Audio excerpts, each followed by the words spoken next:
Are you a seller wondering how much money you're going to walk away with when it's all said and done?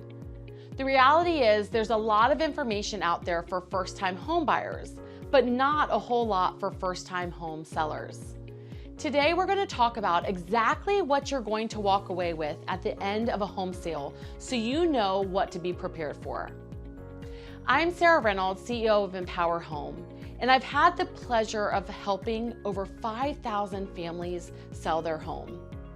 It's so important to know ahead of time what to expect when selling your home, so you can ensure no one takes advantage of your lack of knowledge. By the end of this video, you will understand what is a normal expense versus an abnormal expense. This video is primarily going to tackle the fears of the unknown. People typically only sell their home every 5 to 7 years. So anytime we go into something we've never done before or not done very often, there's always going to be a bit of uncertainty tied to it. The first thing we want to mention is not necessarily a charge, but something that surprises people. A lot of sellers will look at online statements and see that their principal balance is something like, for example, $350,000. But when the title company calls for your payoff, they say you owe $352,000.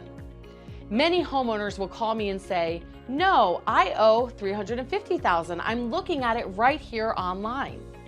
So you might not remember this, but when you bought your first home, you skipped a month in mortgage payments. Do you remember? A lot of people forget, but you skip a month in mortgage payments because you pay your mortgage in arrears, meaning that you're paying your mortgage this month for the time you lived in your home in the previous month. So it's important to note that when you go to sell your home, you actually owe the bank the mortgage payment that you skipped in the beginning. So you always want to add on a principal and interest payment on the balance you see online, because that's going to be required for them to release the lien on your property. Number 2 is the balance that is owed on the mortgage. You're going to add those two together, so the additional payment with the balance owed, and that's basically what you're going to pay. So the first expense is that additional mortgage payment.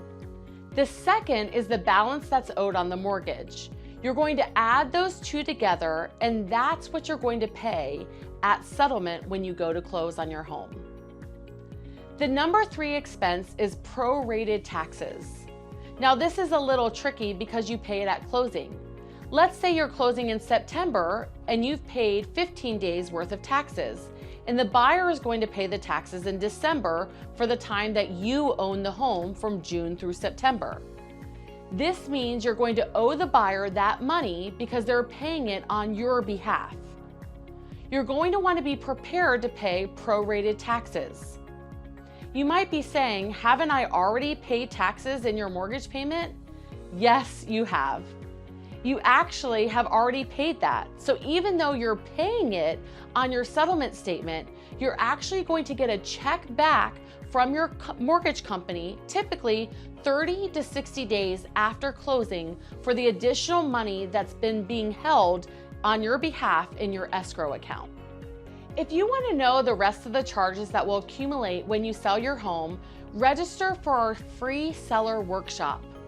This webinar is free and it will go over all the costs, the entire process of selling your home, and everything else you need to know when putting your home on the market.